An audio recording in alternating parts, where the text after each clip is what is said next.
ஒரு ஆண் பேய் வந்து பெண் மேலே பிடிச்சிச்சுன்னா இப்போ வந்து அது சரக்கடிக்கிறது அந்த பழக்கம் வந்து அந்த ஆவிக்கு இருந்துச்சுன்னா இந்த மனுஷங்களும் அவங்க தெரியாமல் சரக்கடிக்கிறது, அவங்களே அறியாமல் எல்லாம் கறி நிறைய சாப்பிட்றது, இது மாதிரியான விஷயங்கள்லாம் நிறைய பண்ணுவாங்கன்னு வச்சுக்கோங்களேன்.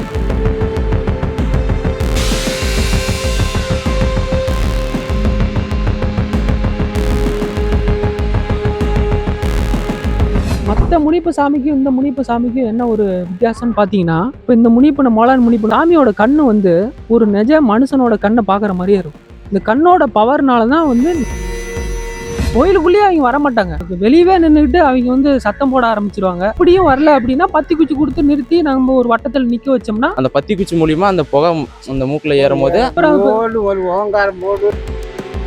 இப்போ நாங்கள் கேட்கும்போதே அவங்களோட உண்மையான பேர் சொல்ல மாட்டாங்க. அது உள்ள எத்தனை பேர் பிடிச்சிருக்கிறாங்க, அதாவது ஒரு மனுஷனுக்குள்ள ஒருத்தர் தான் பிடிச்ச மாதிரி இருக்காது.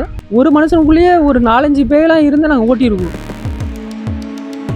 இப்போ அந்த பேய் பிடிச்சிங்களுக்கு வந்து கோயிலுக்கு போகிறேன்னு தெரிஞ்சிச்சுன்னா அது வந்து மரத்துலேயே எங்கேயாவது அண்டிக்கும். அது வந்து நிற்காம வரத்துக்கு எனக்கு வந்து பிராந்தி வேணும்போம், எனக்கு வறுவல் வேணுங்கும், எல்லாம் வச்சு சாப்பிடும்போம். சாப்பிட்டோன்னா நம்ம போதியாம்போம். இல்லை எனக்கு ஒரு சிகரெட்டு கொடுங்கும், சிகரெட்டு கொடுப்போம். அது தனியாக போய் குடிச்சுட்டு வந்து